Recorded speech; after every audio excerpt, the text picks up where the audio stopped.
Welcome to the Deep Dive, where we take your source material and turn it into the kind of compelling, actionable knowledge that makes you the smartest person in the room. Today, we're doing a deep dive into the hidden brain of financial decision-making. We're looking at the academic findings that are so potent, they literally fuel the most dramatic and viral YouTube finance channels. That's exactly right. We are essentially reverse engineering those captivating scripts from some really dense working papers. Our focus is how these deep-seated psychological biases, primarily anchoring and framing, turn something as complex as debt repayment into these emotional high-stakes narratives. Okay, so let's unpack this a little. Our mission today is to understand how the structure of debt itself, how banks present information subtly nudges consumers, even wealthy ones, into behaviors that cost them billions. The core question for you today is, how do these defaults and payment structures control your decisions without you even realizing it? Well, we have two massive psychological findings to synthesize. First, just the overwhelming power of default payments, what academics call the anchor effect. And second, the surprisingly irrational but, emotionally satisfying strategies people adopt when they're facing multiple debts at once. And we can prove the sheer power of this psychology right out of the gate with a huge piece of failure data. The CARD Act, a massive piece of government intervention, required banks to show you a 3-year payoff amount on your credit card statement. It was a perfect, well-intentioned regulatory nudge designed to promote faster debt payoff. That's the key context. The goal was to overcome this minimum payment bias. But our sources estimate that this mandatory disclosure, which in theory gave you all the information you needed, only saved consumers about $62 million per year. And that might sound like a big number, but it's really not. Here's why that number is stunningly low. If that disclosure had actually succeeded in debiasing everyone currently using the minimum payment as their anchor, if every single consumer had adopted the suggested 3-year repayment plan, the savings and interest costs would have been between $2.7 billion and $4.7 billion annually. The gap between that expectation and the reality of a mere $62 million in savings is frankly staggering. It's immediate proof that the influence of the psychological anchor is orders of magnitude stronger than a simple mandated financial disclosure. The minimum payment frame just completely overshadowed the long-term cost disclosure. So we're diving deep into the psychology that explains that multi-billion-dollar failure. Let's start with the most insidious anchor you face every single month, the credit card minimum payment. What the research shows is that the minimum payment is prominently featured on every statement for a reason.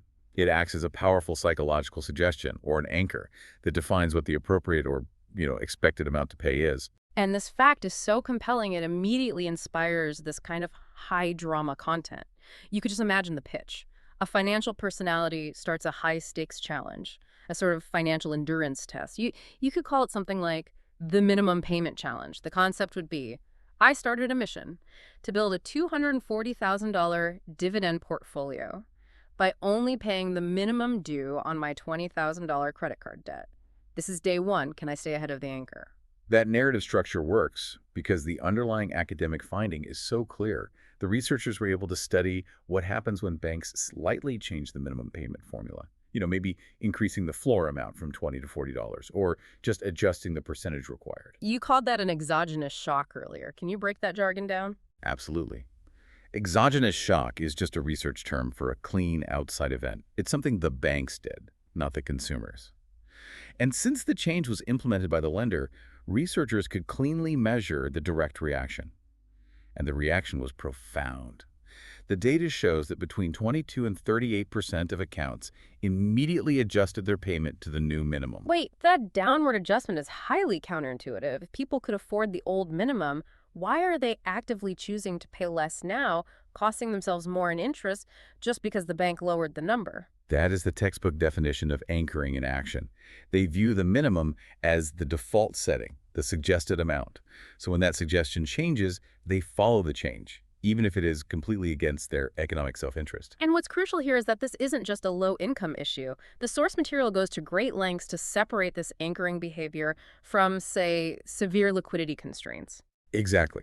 The formula changes did not significantly increase delinquency rates, which confirms that the majority of people who adjusted their payments were anchoring, not facing some kind of catastrophic liquidity failure. And the statistics show this bias affects everyone. High-income consumers, those earning over $150,000 annually, still make minimum or near minimum payments 38% of the time. 38% of high earners are choosing to maximize their debt cost. It really proves this is a cognitive error, not purely a resource problem. It is a cognitive failure. And look at the near minimum payers. Those are the people who habitually pay slightly more than the required amount. You'd think they are resistant to the anchor, but they are the most likely to drop down when the formula changes. A lower bound estimate puts it at 32% of that group anchoring. So they're actively trying to define their own payment, but they're still indexing it to the anchor the bank provided. So the minimum payment is the financial equivalent of quicksand. Even if you step a little above it, your brain is still pulled down toward that anchor. That's why the Card Act disclosure failed. It asked consumers to do this complicated calculation about a 3-year cost, but the minimum payment was simple, single, and powerfully anchored right next to the due date. The anchor won. Okay, so the anchor is set. But what happens when you have 5 ropes dragging you down? When you're swimming in multiple debts, how does the brain start playing the repayment game? This is where human psychology gets really messy. The theory here is multi-debt repayment psychology, and the studies analyze 6 key strategies. And the outcome confirms that when faced with complexity, people really favor emotional satisfaction over mathematical benefit. This leads straight to the perfect high-stakes event concept for content creation, something like the debt gauntlet. I gave 350 people $30,000 in fake debt. Which payoff strategy makes you rich or broke? And then, spoiler, only 3%. Got it right. And that spoiler, unfortunately, is the critical finding. Only 3% of participants in this simulation study used the most rational strategy, which is paying debts with the highest interest rates first. 3%. That means 97% of people in the study were actively choosing to spend more money than necessary to clear their debt. So what did the vast majority choose to do? The largest group, 42% of the sample, employed what's called the distributive strategy. They just spread their funds across 3 or more debts simultaneously. So they paid a little to everyone, but they never quite closed any account completely. Why distribute the pain, though? If you pay small amounts across everything, you never get that satisfying relief of clearing a debt entirely. And that's exactly why the distributive strategy is irrational. They're sacrificing both mathematical efficiency and the psychological reward. They're doing this because they lack a defined, focused strategy, opting instead for a generalized effort, maybe driven by a feeling of obligation to address all debts equally. Okay, contrast that with the second largest group, the 22% who use the aversive strategy. Right, the aversive strategy is purely aimed at reducing the number of debts, not the total cost. This is the behavior we see marketed as the snowball method in popular finance culture. Pay off the smallest balance. Exactly, regardless of the interest rate, just to get that quick psychological win. And the academic sources classify that as irrational debt management because it prioritizes intuition, that psychological relief over mathematical rationality, which is, of course, minimizing total interest expenses. It feels good, but it costs more. Precisely. And the goal isn't just to look at the strategies, but the personality behind them. For example, 15% of the sample were classified as chaotic payers. These are people who made genuine logical errors, like continuing to pay off debts they had already cleared. And these individuals were measurably less open to new experiences. So their inability to adapt to the complexity of the simulation reflects a fundamental personality trait. And conversely, if you look at the successful rational payers, the study found they showed higher risk readiness. This is critical because risk readiness in this context is defined as having higher self-control when facing uncertainty. That's a fascinating connection. Self-control or grit is required to be rational? It is, because the rational strategy, paying off the 28% APR debt first, is punishingly slow. You make these large, painful payments, but the massive principal balance barely moves for the first several months. You need that high self-control to stick with the math when you don't see the instant psychological payoff of eliminating a small $500 account. So if consumers don't see a positive result quickly, they just abandon the rational strategy unless they have that inherent psychological resilience. That's the bet. The entire high-interest debt industry is betting on the fact that 97% of people prefer psychological comfort and immediate wins over long-term mathematical optimization. It's a huge profit engine. Okay, now let's analyze the very thing people turn to when they reach debt fatigue: consolidation loans. This brings us to how data on debt fatigue is turned into high-stakes drama. We can ground this perfectly in a common scenario, like that Reddit post we reviewed. A user has $15,600 in credit card debt at a crippling 26 to 28% APR. They're paying $450 a month, and, virtually all of that is interest. So they're facing a crisis. And the marketing they're seeing is heavily criticized in our sources for being profoundly one-sided.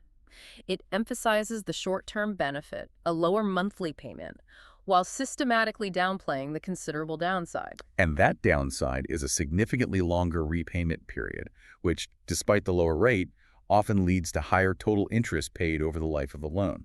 It's trading short-term relief for long-term expense. And the downside isn't just the math, it's the dangerous psychology that follows. Our sources mention the concept of moral hazard. After consolidation, consumers feel like they've fixed the problem. Right, they have a low monthly payment and new zero balances on their old cards. So what do? They go out and increase spending limits or acquire more cards. The remedy itself, by promising to manage the risk of high payments, removes the motivation for financially protective behavior. That's terrifying. And the research shows that our standard solution basic financial numeracy, teaching people about compound interest, often fails to stop this. It can even backfire, leading to more favorable, over-optimistic loan attitudes. Which raises the critical question. If simply teaching the math fails, how do we inoculate consumers against this sophisticated one-sided marketing? The source material details two distinct types of financial literacy that must be combined to be effective. So for the consumer facing that high-stakes consolidation decision, they need more than just the formula. Precisely. They need two things working together. The first is loan literacy, the how. This is the fundamental knowledge about how loans work, understanding the relationship between APR, loan length, and total interest paid. That's the math side. But the math alone, as we noted, is insufficient. It is. The second, and perhaps more powerful component, is lender literacy, the why.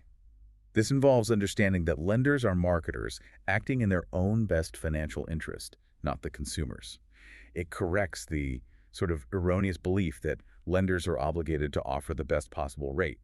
It teaches skepticism. And the research shows that only when those two literacies are combined, the math plus the skepticism, do consumers truly increase prudent money management intentions and reduce overly favorable loan evaluations.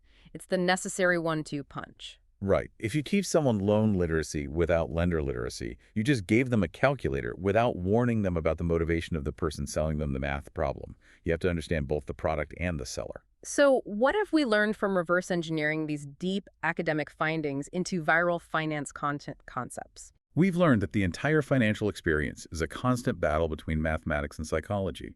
And, well, psychology is the dominant force.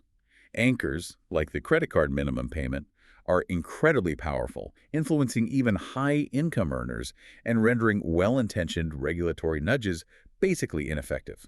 And when people face multiple debts, they prioritize psychological comfort.